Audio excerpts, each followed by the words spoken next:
Good morning, everyone. So wonderful to see you. Happy Sunday. I'm going to invite you to find your seat, and I'm going to offer a gentle reminder to my Presbyterians, except for three of you, that we do have a front row and Brennan does not bite. It is okay if you sit there. There are seats in the front row. We are running out of seats in the back row. It is so wonderful to see you. I'm so grateful for your participation in our series. I'm going to introduce Brennan in just one moment, but before I do that, I want to remind everyone and introduce you to this series that we're doing at Covenant. Each Sunday throughout this fall, we will have a wonderful speaker as part of our Faith Talks series. We are so grateful that once a month, Dr. Brennan Breed will be joining us. He'll be joining us every third Sunday of the month. So when you fall in love with him, if you have not already, you can mark this down on your calendars and make sure that you're not planning to be out of town so that you can hear Dr. Brennan Breed. The other Sundays of the month, we'll have a theologian on the fourth Sunday of the month. On the fifth Sunday of the month, we'll have an opportunity for hospitality. And then circling back to the first Sunday of the month, we'll always bring in somebody from the outside world where we're bringing in the outside in. Our next speaker is Dr. Claudio Carvalhes, who is a professor of worship at Union Seminary. And then on the second Sunday of the month, we'll have an all-in forum. Terry Horn, our wonderful clerk of session, will help lead those, where we'll kind of peel back the mask, peel back the screen and show you some inside looks at the church. We'll share about finances, we'll share about care, we'll share about education. So this is a wonderful way for you to be engaged in education across the board in the church, and we are so glad for your participation. I'm going to open us in prayer and transition us from getting here to being here. So will you join your hearts with mine in prayer? Gracious God, as we settle in, we pray that you would help us to leave behind the things that came with us.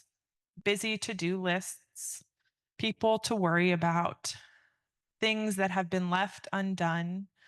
And we pray that you would help us to settle in, to listen for the ways that you are speaking to us, to ask hard questions, and that your spirit would hover over us, inspiring us to grow deeper in our faith, to learn more, to ask hard questions. Be with us all, we pray. Amen. So now it is my delight to welcome Dr. Brennan Breed, who is a professor of Old Testament at Columbia Seminary and our fantastic scholar in residence. So we're learning from Dr. Brennan Breed throughout the fall. We'll have him here every third Sunday. He's also written in our First John series for those of you engaged in a life group, and you'll have many other opportunities to learn from him. So please join me in welcome. Thanks. Thank you, Grace. Thanks so much for having me here. I really appreciate y'all showing up, giving time on a Sunday morning to think and ponder about the Bible and to think about what we'll talk about today, the Shema. So the Shema, that's what I'm going to be talking about today. Can everyone say Shema? Shema. It's kind of fun to say, Shema. This is perhaps the most famous and important prayer in Judaism. This is a prayer that most Jews say when waking up and when going to sleep. If you've seen mezuzah, those little things on the kind of sides of a door that you might walk into a Jewish home, they'll have a little metal plaque. Sometimes it'll have some art on it or words on it. But inside there's a little tiny scroll, and on the scroll it has a few things in it, but one of those things will be the Shema, this prayer. This prayer is sometimes written and bound upon the arms of ancient people. We had these things, tefillin. They would write the Shema. They would bind it to themselves in different ways. This is a really core idea within Judaism as well. It's not just a prayer. If you were to have something like a confession in Judaism, which they don't, Judaism is a little different than Christianity. We like to talk about what we believe a lot. Judaism is more a religion of practice. You can believe a lot of different things, but it's do you do these things? Do you do the rituals in the same way? It's a little bit of a different emphasis, but the Shema, if you're going to have kind of a core claim of Judaism or even ancient Israelite religion, that's going to be the claim, and it's this: Shema Yisrael, Adonai Eloheinu, Adonai Echad. I'll get to what that is for a minute. What we're going to focus on today is the heart. This is the cheesiest image I could totally find. I love it. Microsoft suggested that, so I put it on there. This thing, the Shema. Shema means to hear or to listen. As we'll get into it, it's a little bit different from what we think about hearing or listening. One thing that I love to do when I study languages and cultures, especially ancient cultures, is to kind of see how they think about things differently than I do. So just an example, time. So we in English, and if you studied a foreign language, most of you would have studied maybe Spanish or French or German or something along those lines. Those languages all have past tense, present tense, future tense. When we have verbs, words of action, we encode in them something about time, whether it's past, present, or future. When I teach Hebrew every year, I have to explain to my students. So they have verbs in Hebrew, words of action. They don't do time with them the same way we do. They just don't see time the same way we do. They don't use words to talk about time the same way we do. They have an entirely different categorization of time. And so we have to kind of get into different mindsets to try to understand what they might have meant by these texts. So the Shema, this prayer that might be kind of simple, I think actually has a lot of depth and complexity to it. And so I'll walk us through a few of these words today, focusing on that word heart. What did heart mean to people in ancient Israel? And did it mean the same thing that we think it might mean today? So hear, O Israel, Yahweh is God, Yahweh alone. I am using that word Yahweh. It's not often spoken in many contexts, but I'm saying that word right now. I've got it written up there with just 4 letters, YHWH. I'm saying it a lot because that's a name. It's a proper name. So YHWH, we're not exactly sure how people said this in the ancient world, because over time, Jews ended up not speaking this word aloud. At the time of Jesus, there was already some hesitancy to say this word aloud. Pretty soon after the destruction of the temple, after the time of Jesus, there was a shutdown on saying the name of God aloud, the personal name, within Judaism. I mean, Christians can say it, people who aren't religious can say it. That is to say, it's not nice to say it if you're in mixed company and there's lots of Jewish people around. But when I go to conferences, biblical studies conferences, well, about half the people in the Old Testament room are Jews, and most people say this word aloud in those contexts. That is to say, they're saying this word Yahweh, this name, precisely because it is the personal name of the God of ancient Israel. So Lord, we often see Lord in the Bible. In the Old Testament, it's in all caps, like sometimes like small caps, Lord. When you see that, that's actually this name, Yahweh, this personal name.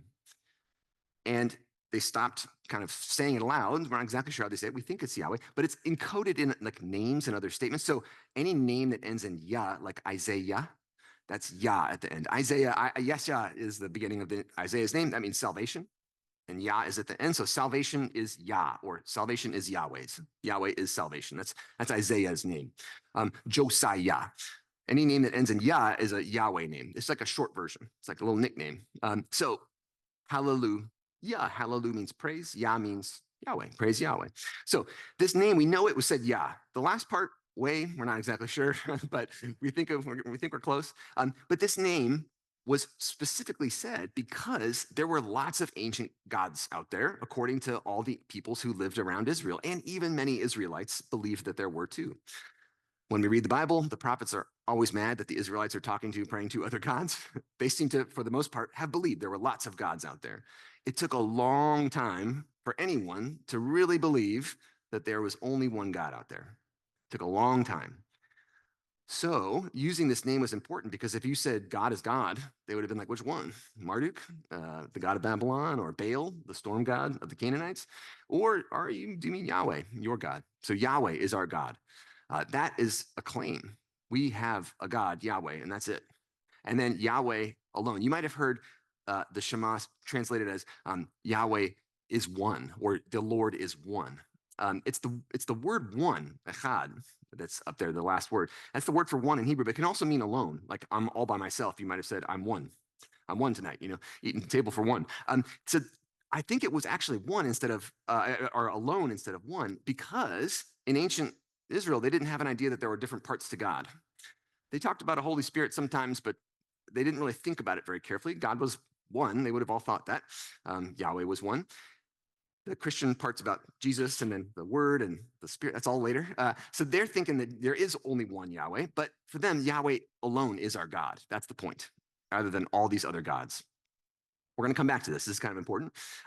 This is how it's written in contemporary Hebrew manuscripts, like a manuscript of the Bible. You'll see it like that written out. In Hebrew, you start on the right and you go to the left. You see there's two big letters. There's like two giant ones, the third letter from the right and the last letter if you're going to the left. Those letters are just kind of made giant because together they make the word witness. So this is the key witness. If an ancient Israelite was going to witness to you about Yahweh, it was going to be this phrase: Yahweh is one. And then the next verse after after Yahweh is your God, Yahweh alone, you shall love the Lord your God. You might have heard this. It gets updated in the New Testament a little bit with Jesus, but you shall love the Lord your God with all your heart. And that's the Hebrew word lave. We're going to come back to this to think, what does a heart mean to them? And all your soul, nephesh. We're going to come back to this in a couple months, but I'll preview a little bit here. With all your soul and nephesh, and with all your might, your ma'od. And that word doesn't make any sense in Hebrew. Gets translated so it sounds like it makes a lot of sense, but it purposefully doesn't make any sense in the Hebrew. It's supposed to be surprising, but we'll get to that later too. So you shall love. So we're going to talk a little about love and talk a little bit about God. But first, where was this said? Where did we actually hear this? Listen up, Israel. You shall love the Lord your God. Where did they say this? This was said by Moses, according to the book of Deuteronomy, on the plains of Moab. So this is a picture from the plains of Moab, looking out over, that's the Dead Sea, you can see a little bit there in the Jordan Valley. And on the other side is the land of Israel, the land of Canaan, whatever you want to call it. There's a lot of different names for this in the ancient world. But imagine that Moses and the people who have just escaped Egypt, 40 years ago, they're on the edge. They're about to come into this promised land, and they're receiving the law again. Deuteronomy means the second law, the second time that the law has been said. When they were at Sinai, they received God's instructions for them, and they made a covenant. We'll come back to that. And then they came here, and they're about to go into the land. And Moses is reminding them, because they're a new generation. This is a new generation about to enter the land. And Moses wants to get straight with them. What do you really need to know? And he says, listen. Now, if I tell my kids, hey, you got to listen to this, I'm not always sure that they're going to listen quite closely, right? So what I might say is I say, hey, listen up, right? Hey, listen, no, you really got to listen, right? Really, really, really listen. All of that, I think, is incorporated in this word Shema. The Shema, like here, listen. It is not a casual kind of listening that Moses is talking about here. This word Shema, it's really kind of a deep, soulful listening, like really listen hard to this, and it incorporates a response. Okay, so if somebody tells me, hey, listen to this, and I start to read, I don't know, like a newspaper story, like I might listen, I might fade off a little bit, right? But if I hear my kids screaming help from the backyard, it's a different kind of listening that I'm doing, right? I sit up, I look over, I'm like, my body reacts, I go, going to hyperdrive sometimes, like I run out the back door, like what's happening, right? We actually had a coyote in our backyard a few weeks ago, and my dogs were out there who were tiny, and there was a coyote back there sniffing and actually pawed and scratched our dog and cut our little dog. And so my daughter screamed. So I was out in the backyard screaming at the coyote. That's the kind of listening that this word entails. It's a listening that's going to really, you're going to do something about it. It's not just like hear this. So really listen in a way that's going to actually transform you. In the Psalms, this is what people ask of God. Listen to me, listen to my prayer, listen to my plea. And they often say right after that, I know you've heard me, you're going to respond. Like the hearing, the response is kind of tied into that. That is to say, this is a deep kind of listening and a doing. Listen up, Israel. This is the most important thing, is kind of what Moses is saying. And then you shall love Yahweh, your God. You shall love Yahweh, your God. Yahweh is your God. We'll get to the kind of that, what that means in just a minute. But that you shall love, you shall love. What does love mean? Does it love the same thing? It's the Hebrew word ahav. I teach Hebrew. I just taught my Hebrew students this on Friday, this word. And my mnemonic, I love mnemonic devices for teaching words, is ahav, love to give. So ahav is Hebrew, ahav, love. So ahav, love. So love is not primarily an emotional word. In the ancient Near East, not just Israel, but their neighbors use a similar word, like cognates, like French and Spanish or similar languages. Ancient ancient Hebrew is the same thing as Phoenician language. It's the same thing as Moabite, Edomite. They're all talking the same kind of language, different dialects. So in these other languages too, you can see that this word doesn't mean primarily an emotion. So I'm not when I read stuff about love, in modern discussion, a lot of it's really just kind of like, I don't know, how I think and how I feel. In the ancient world, this was more of an action. It actually had little to do with how you felt. That is, they had lots of words for feeling like, I don't know, erotic attachment, like interest, sex, that's kind of stuff. They had different words that they used for that. This isn't really the word that I think one time in the Bible, you may be able to kind of read that into this word. It really just isn't like that. And it's not like obsession. They have actually other words for that when you get obsessed with someone or, sort of, I don't know, like the stalker vibes that you get from I'll be watching you, the Sting song, whatever, like that kind of weird stuff. That's not actually in this, right? Love is a relationship. Love is a relationship that's built on trust and that involves actually helping each other, like showing up when someone's in need. And it's formalized. Like you make a covenant to actually have a relationship of love. Like you don't really say you love people that you haven't made a covenant with in some way in ancient Israel. You can, but it's like a extension. It's like a strange thing to do. So when Leviticus says, you shall love the stranger, the wanderer, you shall love the migrant, it's actually supposed to be weird. It's supposed to be strange. How am I supposed to love someone I don't even know? I haven't made a deal with them yet. So typically, you would love someone that you would love someone that you have a relationship with, an official relationship, a covenant. So covenant, wonderful name of your church, by the way, my favorite word in the Old Testament, covenant, berit. But important to note, not a theological word in the ancient world. Nobody used this word to talk about gods, ever. Covenant was a business deal. It was a contract. It was what you signed when you got married. Anyone been to a Jewish wedding? You've seen the ketuvah, the contract, the beautiful, beautiful like calligraphy contracts that's still done today. In many cultures around the world, there's still a contract, an official contract that's signed when you get married. So this was true in ancient Israel as well. They signed contracts when they got married, when they adopted a child, but also primarily when you, I don't know, made an alliance with someone, like a treaty. You signed a contract. When you made a business venture, you went in on something and, you're going to pay half and I'm going to pay half and we'll split the profits. You sign a contract. That word for that is covenant. Here we see up on the screen on the left, on your left. Yeah, that's the world's oldest beer brewing contract. So it's for a delivery of barley, and it's to a priest. So they made beer in temples in ancient Sumer. And this guy says, I'm going to give a certain amount of beer back to you for the wheat. I don't know how much. There might have been a little bit of loss between the barley and then giving the beer, but whatever. He probably tried a few of them. But on the right there, that is the world's oldest peace treaty. That's the Treaty of Kadesh. It's from 1291, from the Hittite people who lived in what's now Turkey, and then the Egyptians. The world's oldest peace treaty. They literally wrote this out, they signed it, and this is a covenant or a berit. This is what they meant. A treaty, an alliance, a contract. Also, it could be used for marriages. Ancient marriages, like I said, this would be the word that you'd use. You would never use this to talk about a god. There's a lot of good reasons for this. You think you marry a god?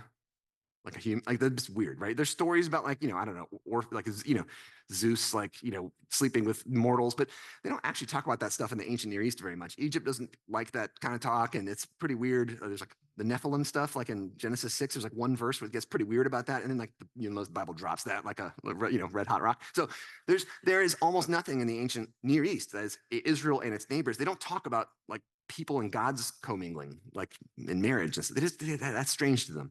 So saying I had a covenant with my God where we kind of got married to my God, everyone else would have been like, that doesn't make any sense. And if you did, then your God's pretty low on the totem. Like that's a weak God you got there who's going to marry a person. Couldn't find a match in the God world because everyone thought gods got married, right? Zeus married Hera, and the same thing like in Babylonians, right? Baal, the storm god of the Canaanites, has a wife. Like I mean, they all kind of get married and have kids. That's how they thought the gods lived and worked.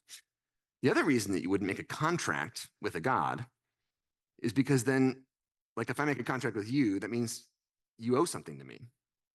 Like I got something on you. I can call you on it. I have power over you. That's why we make contracts, to give each other power over each other to a limited degree. Gods don't do that. Like Zeus doesn't make contracts, right?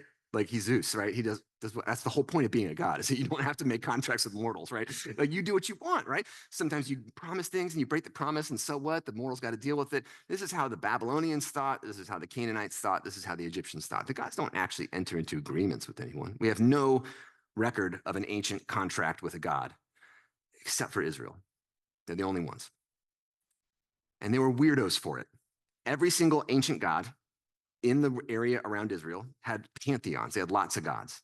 And some of them had like local gods that were like kind of important for their town or their city, but they still believed in all the other gods of the area.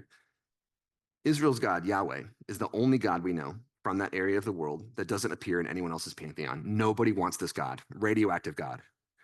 This is the loser God that doesn't get married. It's like a single monk God or something, you know, and by the way, makes deals with their people. It's ridiculous. It was laughable. Literally, people made fun of ancient Israelites for this.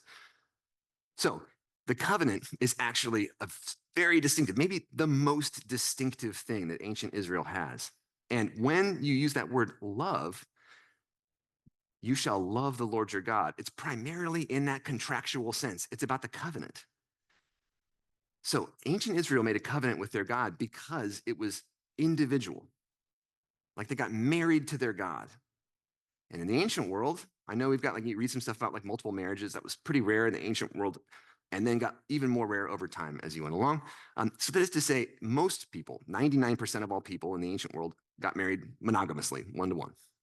So if you promise to love your spouse, that's a promise. You're supposed to take that seriously. And, you know, doing something outside of that is breaking your covenant, your promise, right? So this promise with Yahweh was, you're going to worship only Yahweh. No other God makes this claim. No other God asks for this. No other God wants this. Zeus doesn't want you to just worship Zeus because you got to take care of all the gods. That's how they would have understood it. The Greeks didn't think you did one-on-one. There's one person in the ancient world, Akhenaten. He doesn't even say there's no other gods. He just says he's a pharaoh in Egypt right around the year 1400, not too long before the time of Moses, strangely, who says, well, let's just only worship the sun god, Aten. That's it. He gets kicked out, and his city, he built a whole city for him, and his city was destroyed exactly after, like right after he died. Nobody liked this idea. This idea of just one God. Everyone thought this was ridiculous. It was doomed for failure. But Israel makes this deal, this one God. So that's really what love means. You shall be in a relationship of devotion and care and concern with one and only one God. That's it. Everything else is idolatry, according to Moses. It's worship of something that doesn't deserve the worship. This would have been radical in the ancient world. And also, like I said, so strange that no one did this except for Israel. And if you wanted to do this, you had to join Israel. And people did. Many Canaanites became part of Israel, that many Egyptians went and became part of Israel. A mixed multitude left Egypt, according to Exodus 12. Many Syrians came and joined the people, we're told. So that is to say that there's stories in the of ancient peoples hearing about this and saying, wow, that's pretty awesome. And we know there are lots of Greek people in the New Testament who start to show up to the synagogue because the Jews are so philosophical. They believe in one and only one God. That's pretty cool. That's pretty interesting. It's kind of cool. And then you get to the part about circumcision and they say, I'm not going to do that. So they hang out. They hang out around the synagogue. And these are the people Paul talks to, the God-fearers. These are the Gentiles that don't want to get circumcised. You can show up to the synagogue and hang out there because they think the thing about one God is actually really cool. So that is to say, there's no one else doing this really. Oh, by the way, ancient Jews and Christians were called atheists. Christians were persecuted for being atheists. So were Jews. Jews had to kind of explain themselves, and they ended up getting like a special exemption within the Roman Empire, but Christians didn't. But still, Jews were persecuted sometimes for this. The idea that you didn't believe that the other gods existed, that's atheism. You didn't believe Zeus or Jupiter was real, that's atheism. You're an enemy of the state.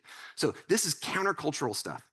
So this was like a marriage. There's a chuppah, right, which only came about much later. But this idea that you're making this really important deal with your God. Another aspect of this is people who enter into covenants use family relationship language with each other. So that peace treaty I showed you, the peace treaty of Kadesh. So there's another one about a century later. The other one with like the kind of brass chains. It's a brass tablet with like brass chains on it. So it can be hung in the middle of the palace, and it can be read out loud every year to remind you about who your agreements are. And often these things said that this is exclusive. Like you can't be allied with two major powers. You can't ally with Egypt and Babylon. You got to choose. And you got to be allied only with one because it's like a marriage, it's a covenant. And then they would call you either, if you're like about the same power level, they would call each other brothers, the kings. They'd say, now I'm a brother and I love you. They would use that word. They probably hate each other. The king of the Hittites and the king of the Egyptians, they're fighting. They want to kill each other. But they're equally matched. So it's a kind of death wish to try to fight. So they say, well, why don't we just, okay. So they make an alliance. They say we love each other and they say we're brothers. Um, if you were more powerful and you got someone to make an alliance with you, then you'd call them your son or your daughter. They use family language for this kind of thing. So you shall love the Lord your God. That's kind of what that means, I think. Now, you shall love the Lord your God with all your heart. What is a heart in ancient Israel? Well, I mean, obviously it's the thing that pumps blood. They knew that as well as we did. That word for it, lave, or sometimes it's also like a levav, a similar word that's used to talk about the heart. They knew what this thing was. They knew it pumped blood. There's stories in the Bible about this that talk about it pumping and talk about it when it doesn't work, things go wrong. But every body part always has a cultural symbolic element to it. And we just take these for granted. Like the heart's about love. The heart's about emotion. But where do you think? You think with your brain, right? Like our body parts have these kind of symbolic meanings. I'm like, oh, my guts. Like, I felt it in my guts. Like, what does that mean? I felt it in my gut. Did you really? We sort of maybe like felt a little thing, but what is that? What are your guts doing in terms of your emotional life, right? Sometimes people parse it out a little bit. I had butterflies in my stomach. Your particular organs get little pieces to do here. Like the picture that we draw of a heart, it's like, that actually doesn't look like that, but whatever, all to say, like we have these symbolic ways of thinking about our bodies, our cultural anthropology, our philosophical anthropology. That means like what we think about our body, how we symbolically think about it. Now, as Christians today in 21st century America, we all just assume a lot about our bodies, about our minds, our souls, that comes from Greek philosophy. So this all goes back to people like Plato, back in the 4th century in Athens, who were arguing about stuff. And Plato, along with other people, started to say, okay, we got this thing. It's like the real world is like not real. Like this is kind of like fake, like the Matrix, right? This is actually fake stuff. The real stuff is like our minds, our thoughts, perfect concepts. So like the perfect circle doesn't exist in the real world, but the perfect circle is actually the real thing in some like other world. Like I'm in a fake world right now of perceptions, and right, my body is actually fake according to Plato, right? It's this kind of like illusion. It's like a projection, right?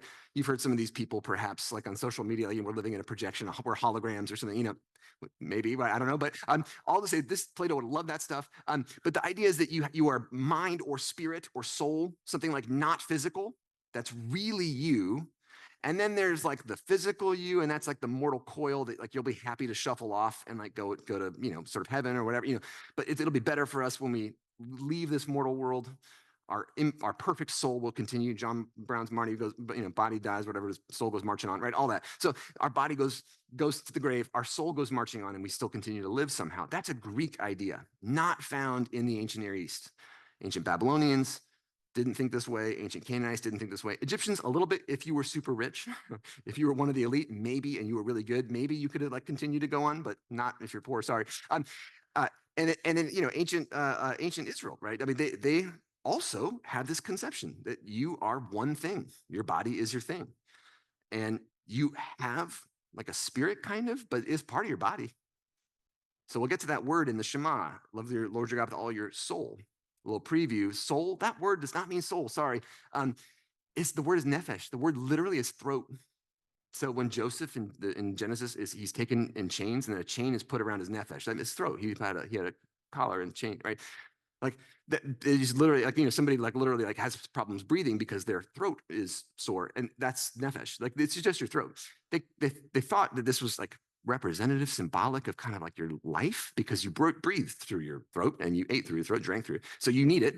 So this is essential for your life. So kind of symbolic for your whole life, but it's not a thing independent of your body. This is why the resurrection is such a big deal. If you are primarily an immortal soul that goes marching on ad infinitum, then why do you need your body? The resurrection is nothing. It doesn't matter. Like this is like, this is very limiting, right? Like everyone who's got an illness, and we all do at one point or another, we all know this thing's limiting, right? There's some problems with the hardware. And, if I could be in heaven, like, throwing perfect, 200-yard passes or something, that'd be awesome, right? If I could like, run a marathon in, whatever, 2 hours, that'd be great, but I can't do that, right?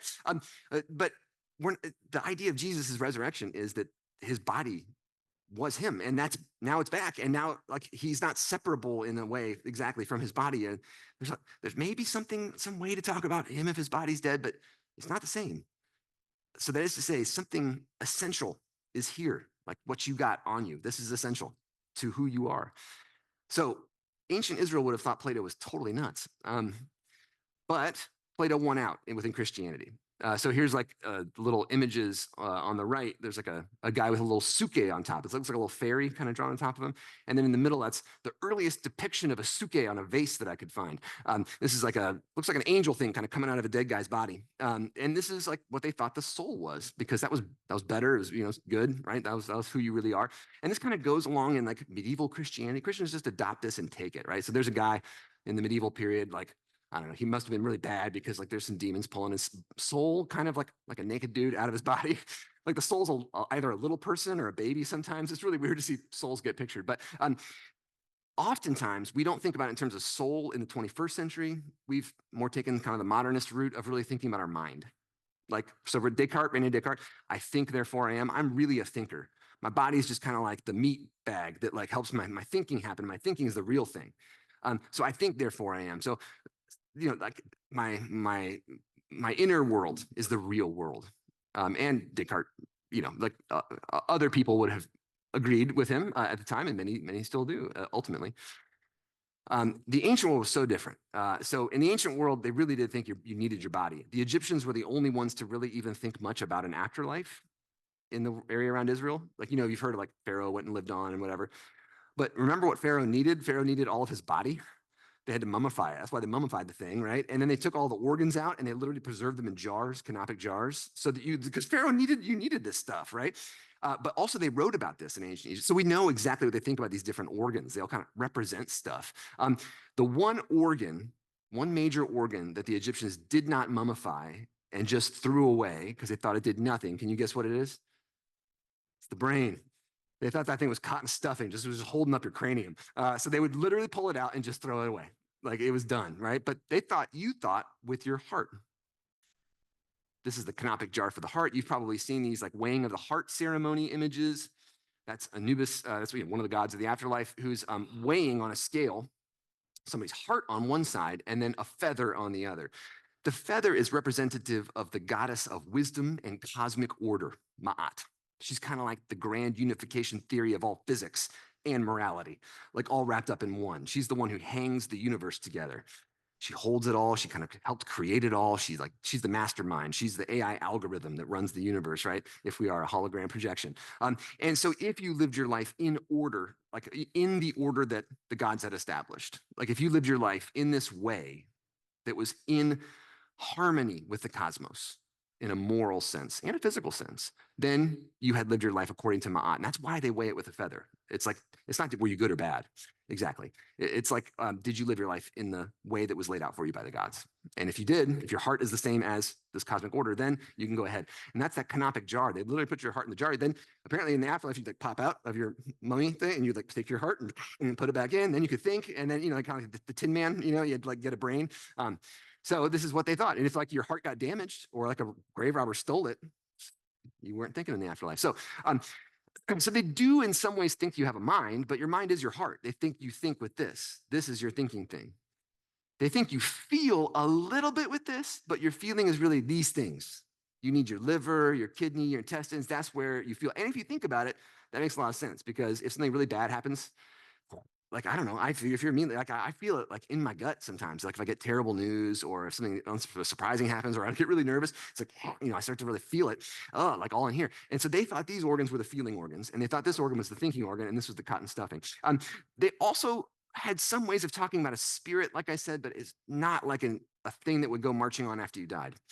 This is just, it means like your whole life, like the way you live, the you-ness of you, like your personality, whatever, all your experiences all together. That's your spirit, but it's a bone.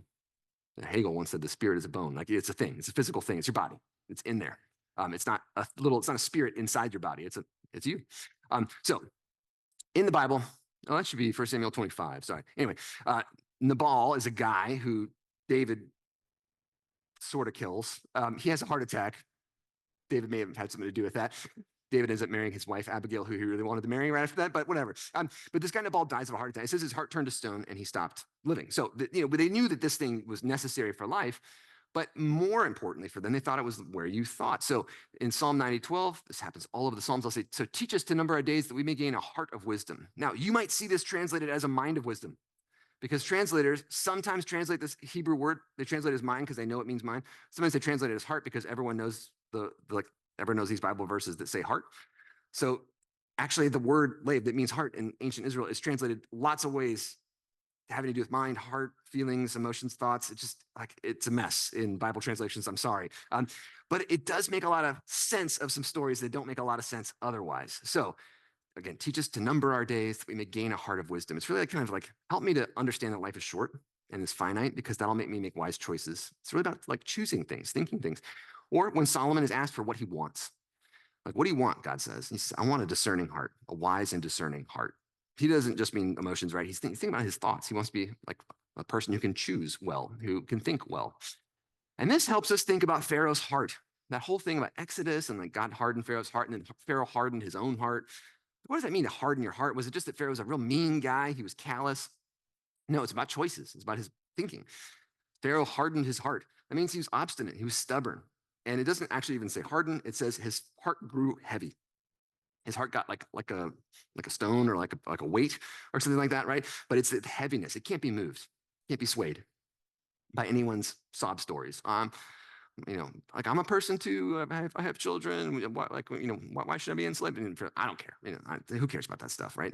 God said we should go free. No, it doesn't matter. That's his obstinacy. That's Pharaoh's stubborn or hardened heart. And when God says through Samuel the prophet, David's name isn't in this statement, but Samuel says that Saul's been rejected because Yahweh wants to find a person after Yahweh's own heart. So have you heard that David is a man after God's own heart, is how people say this? Well, so often people have thought about this in terms of emotions, but really it's in terms of making choices and doing things. Now, David doesn't do that, but David does, when God says you've done wrong, David does say, I'm sorry, and he does repent. So that is to say that's kind of what David listens and often does wrong, even after that. But when Nathan talked to David, he says, do all that's in your heart, for God is with you. This is when David says, I want to build a house for God, a temple. So later he's told, no, actually that was a mistake. But do the things that are in your heart or in your mind. So we can see that this Hebrew concept of heart, it has to do with your physical heart. It pumps blood. That's the not important part, is for them. It's really about your thoughts, how you think about the world, what you know about the world. It's also about your emotions a little bit, but your emotions that have to do with your thinking primarily, not so much your pure raw gut kind of emotions. We'll get to those some other time, but that exists in the Bible. They talk about that. I think next month we'll talk more about those, the gut level emotions, when we talk about the Psalms, and then also your choices, how you choose, what you choose, how you deal with data and information, how you rationally go about making decisions. That's all your heart. So what does that mean to love the Lord your God with all your heart then? So it primarily means to be devoted to Yahweh alone over any other God. That means making choices in your life and organizing your life in such a way that Yahweh, your relationship with Yahweh, is primary. Now you might say, well, I haven't worshiped Baal lately, so I'm good, right? Anyone said a prayer to Osiris lately? No? Okay, you're okay, right? I'm not tempted, by, I don't know, praying to other God. Yeah, that's wonderful, great. You're all here today at church. That's great. That's great. However, that's not the primary interest, right? Did you say a prayer to this God? That's not the main thing that people talk about in the Old Testament or even the New when they talk about loyalty to Yahweh. So loyalty to Yahweh doesn't mean, in its first instance, did you say a prayer to another God? So I have friends, of course, who are worried about yoga because you're participating in your Indian spirituality, and it's you're not doing you're not devoting yourself to Jesus fully, etc. Now, there might be ways to do this idolatrously. I don't know, but I like yoga. I stretch. It's great. It makes me relax. It's cool. I think for us in the modern world, the thing that we're mostly tempted with is idolatry, in the sense of putting other things in the first position, not necessarily other gods, but stuff or power or position or authority or our own feelings or like what we want to happen, right? Our image of ourselves and where we want to be. We put ourselves up there on the pedestal. Whatever it is that we're worshiping, whatever it is that we're worshiping, we can sort of tell by just kind of looking at how we live our lives, like the actual physical choices we make. So in the ancient world, they didn't care so much about what you said. Like, did you make a profession of faith to Yahweh? No one cared. No one cared. Like I said, in ancient Israel, this is the closest we get. The Shema is the closest we get to like a statement of faith because they didn't have statements of faith.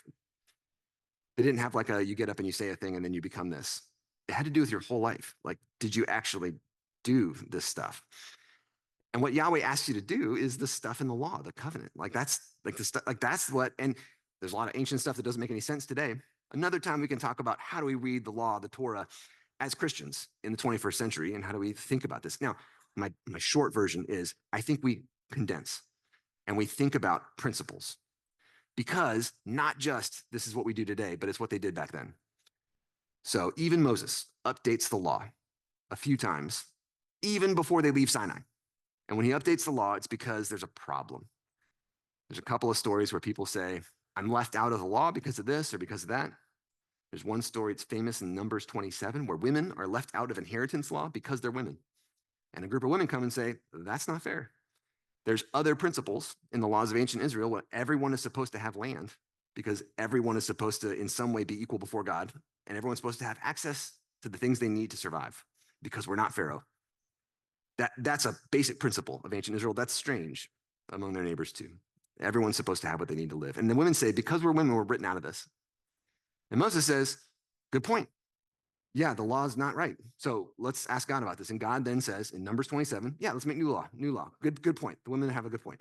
And then Numbers 36, the women come back again and they say, if we marry outside of our tribe, there'll be an unequal, like we'll then like take the land that we have gotten and then we'll marry into and probably like merge it with the new tribe we're a part of. And so that might make some tribes bigger than others, but we have this equality principle that's important. So God and the people and the elders and Moses get together and they make new law to try to like deal with the contingencies of that. That is to say, in ancient Israel, they were well aware that God did not give one law and one law only for all time. They were well aware that this involved a conversation where people actually voiced problems that emerged based on changing cultural contexts and changing communities. And that the people had to end up saying, what are our principles? Our principles of equality, that not that everyone has to have the same amount of things all the time only, but that we treat people the same. We don't treat people in different categories differently just because of who they are.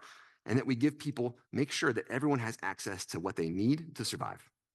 Everyone's got access to the things they need, and that we're not treating classes of people differently. This is like a real important principle in ancient Israel, because that's what makes them unusual. They are unusual for this purpose. Yes, in Egypt, they treated people differently. Of course they did, right? Babylon, they treated people differently based on your class, based on your background, your ethnic status.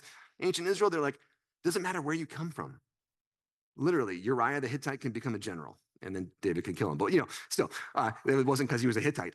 It was because, right, whatever. So all to say, in ancient Israel, anyone could become anything, and they weren't treated differently because of it until a certain point. We'll get to that later.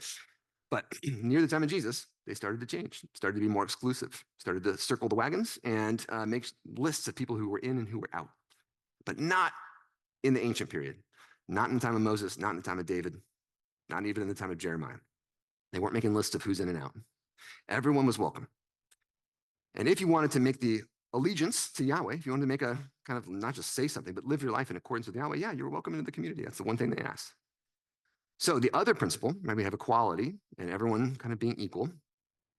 Another principle that we also think is important is caring for needy and vulnerable people. That's another core piece of ancient Israelite philosophy and theology. Like that's their ethics boiled down to a nutshell. You have to care for the vulnerable. And God says this over and over again in the laws, because you were once vulnerable people, you have to care about the vulnerable people. That's why I picked you, God says. Deuteronomy, God says, I didn't pick you because you were smart or fast or wise or good. I didn't pick you because you were good, faithful people. I picked you because you were vulnerable, and I knew that you could be counted on, I would hope, to remember that and then help vulnerable people in return. Of course, we all know as people, it doesn't happen, right? I'm sorry, some of you here have cared for all the people and have followed all of equality all the time, right? I know, we all messed this up, and ancient Israel knew this as well as we did. So Jeremiah, one of the prophets, he talks about the heart a few times. one of the things he says, one thing that Jeremiah sees in his own day is that no one's caring about the orphan, the widow, the poor. No one's caring about issues of equality or access. I mean, like the kings are killing people because they want to take their land. Jeremiah sees people taking advantage of their neighbor. He sees merchants cheating people. He says, this is awful. We're treating people terribly. We don't act like we love Yahweh at all. Our heart isn't in this. And Jeremiah said, the problem is, it's not that God's going to like throw lightning bolts on us. It's that we are going to destroy ourselves. And God eventually is going to stop caring.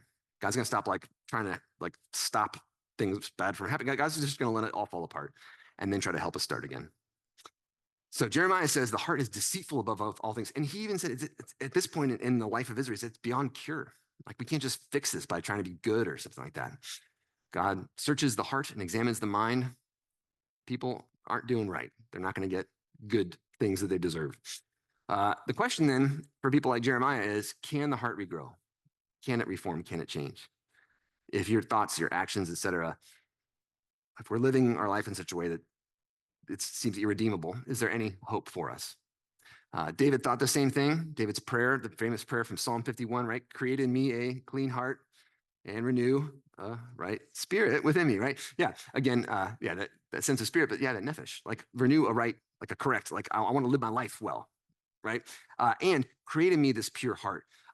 Pure meaning like all that stuff that Jeremiah was talking about that was like kind of like leading us. You ever like make a bunch of choices and then you're like, well, it's just easier to do the bad thing now. We all have. So you just kind of like carve your path and you're like, I just got to keep going on this right now.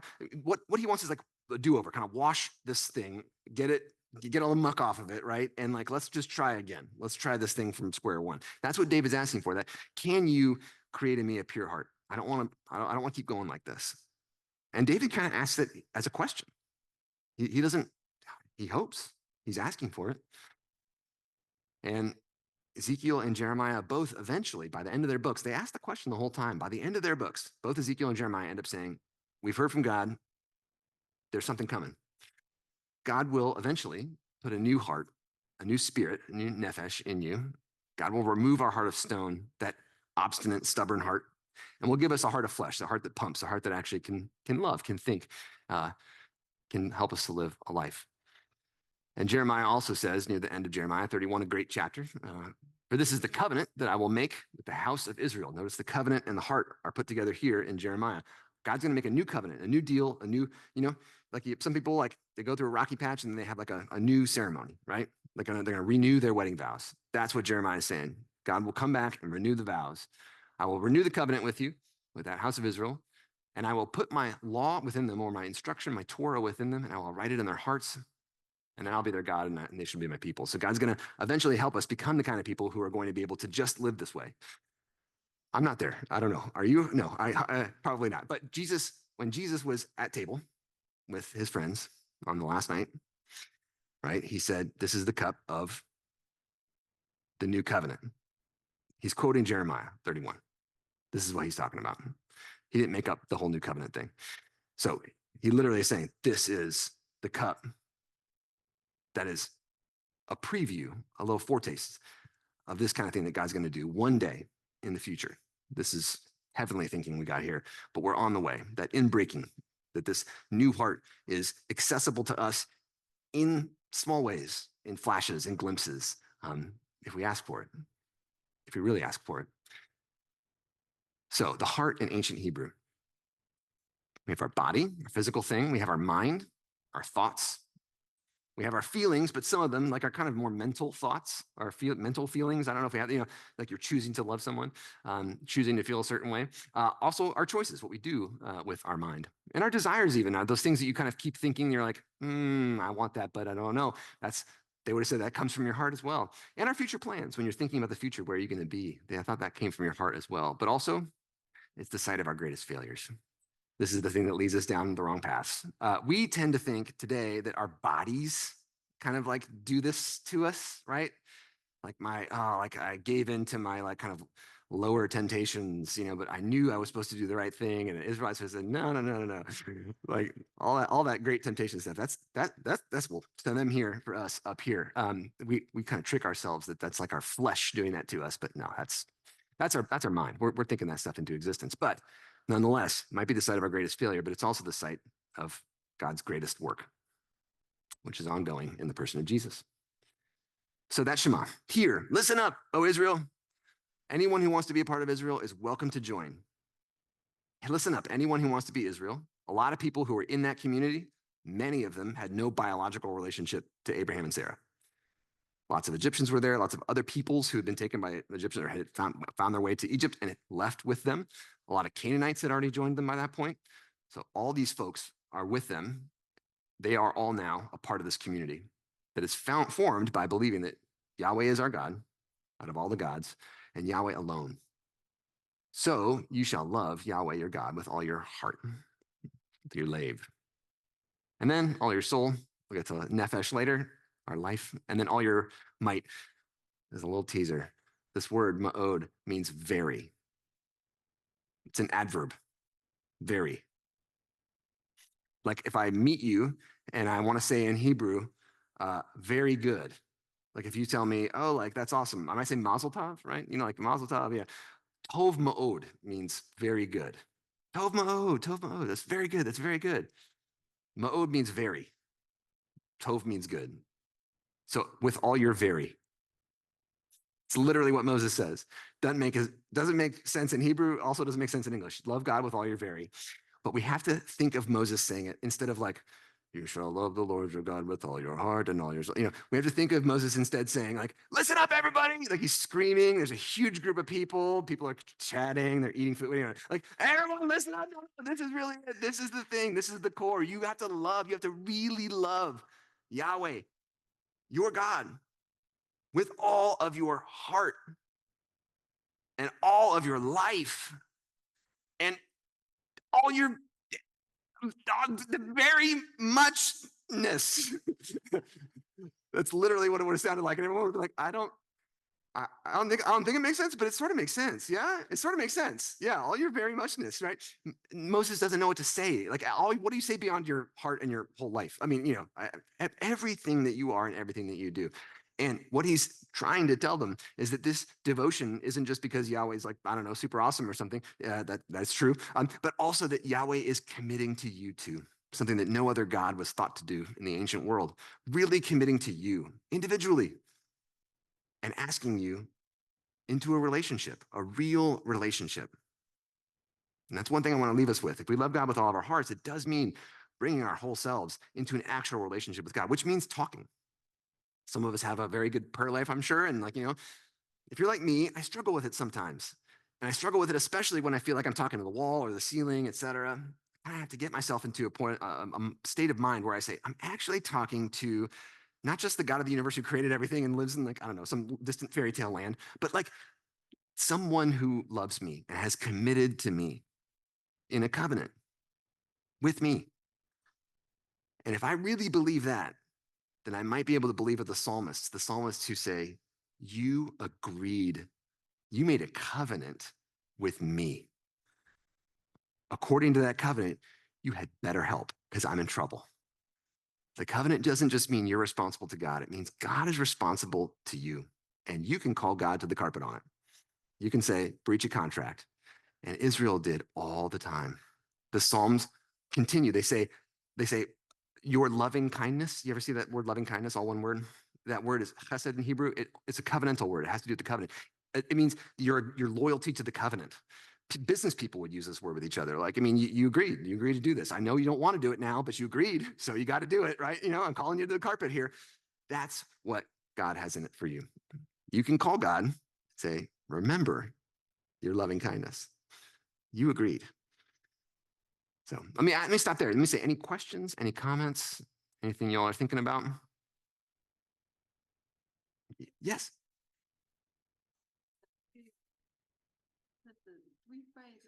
Oh, yes, yes.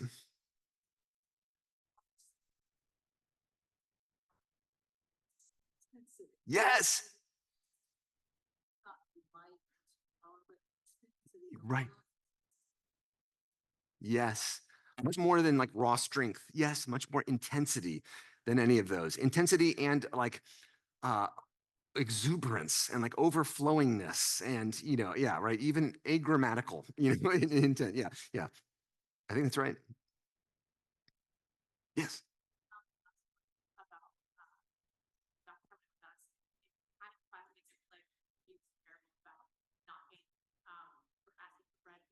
Yes. I've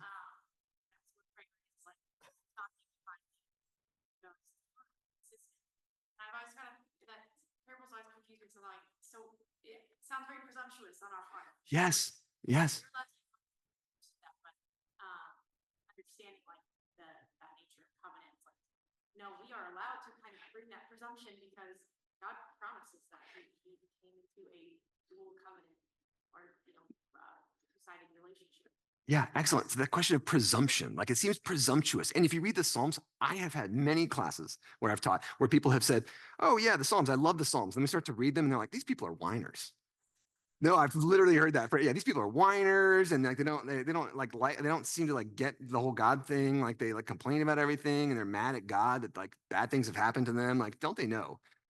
Like Job, they're just supposed to be silent and very calm and just receive. Has anyone actually read Job? Sorry, those are the first two chapters of Job. After that, he lets loose. Job says more mean and nasty things about God than I've read in any other ancient text from any ancient people. Job says in chapter 9, verse 22, that Yahweh doesn't care. He doesn't use the word Yahweh, he uses God, but God doesn't, the God of Israel doesn't care if people are good or bad. He treats them all the same. God just treats them like crap no matter what they are, no matter if they're good or bad. I haven't found any ancient person say anything about any God that was so like blasphemous as that. And at the end of the book of Job, what does God say about Job? He spoke rightly. Your friends who like kept repeating the book of Deuteronomy and Psalms to you about how God is wonderful and like he'll always do the right thing, they were wrong. They said the wrong thing. And people read that and they're like, what? Like, how could this possibly be? Yeah, sorry. It's blasphemy to repeat to people like, look, just be like, gentle with God. Just like be humble and just, say, I'm sorry about everything that happened. Something bad happened. You probably deserved it and so on. That might be true, but very well might not be true. So that is to say, this idea that Job actually loves God with all his heart, which means he will yell at God if he thinks that God is treating him wrongly. Just in the same way that, like, if you get married to someone and they start treating you poorly, I hope you at some point say, stop. Right? And if you didn't, then it might be a symptom of your relationship. That is to say, like, you don't really trust each other if you can't vocalize anger, hurt, pain, frustration, and even be intense, like, kind of like keep knocking on the door, right? Just keep asking, like, I don't know, some spouses are like, I don't want to nag, but Jesus is like, you better go nag God. You better go knock at that door. The widow every day is getting up and yelling at the judge. Yeah, that the widow's like the good one, and the judge is the bad one. Anyway, yeah, but we need to be reminded that it's a real relationship, and that requires us to be really honest about how we feel. God already knows how we feel, so we might as well say it. But yeah, thank you. That's wonderful. Yeah, other thoughts, questions? Oh yeah, quick one. Yeah, yeah, Recited the Shema, use Adonai. yeah. Appears Yahweh. So what's the relationship between these two? Yeah, great. Adonai is the word for Lord. And typically, when the scriptures are read in Hebrew, typically when you encounter the name Yahweh, people will say out loud Adonai. And it's a reverence, kind of I've just kind of been trained to say it that way. Like, people, when Jews memorize this prayer and say it, they say it that way out loud. In the ancient world, at the time of, let's say, David, or at the time of Jeremiah, Isaiah, they would have said Yahweh out loud. And so they would have said, Shema Yisrael, Yahweh, Eloheinu, Yahweh, Echad. Today, yeah, I just, in hearing it, the Shema is always said the other way with Adonai. But thank you. Yeah. Yeah. But it's also something important. Like when I see Lord in all caps, I often introduce the name Yahweh because Lord is a title. It's like a medieval lord of a castle. Like we use this title Lord, which is not a person, not a name. So, Yahweh, like all the stuff in the Bible in the Old Testament, it's about an actual name, like one name that could be many names. It's a specificity to it, not a title. Yeah. But thank you. Yeah. Thanks, Grace. Yeah. Yeah. I think I'd love for you to join me in thanking Brennan for his time and incredible insight. Thank you. I know that as we head into this year where we're really marinating and understanding the Shema and where it reappears again in Mark chapter 12, these are incredible ways for us to consider how we live this out. So thank you for the challenge to not just separate our lives in different ways and to separate our heart into something different. So thank you for for your time and for what you've shared with us. I think we shared, maybe you would Yes. be glad to close us in prayer. So would you? Thanks. Gracious God, you who have called us, who have called us by name, who know us intimately, who have asked us to love you, to join together, to love you with our whole heart, our whole self, and all of our very muchness. Gracious God, help us to really know what it is to love you. Help us to know what it is to think your thoughts, to hear from you in whatever way you're reaching out to us. Give us eyes to hear and ears to hear how you are at work in the world around us. Help us not to be strangers to you and you not to be strangers to us. Help us to not have hearts of stone, but to have hearts of flesh. That we may love you and our neighbors, and that we may also love ourselves. Amen. Thanks. Yeah. Thanks, y'all.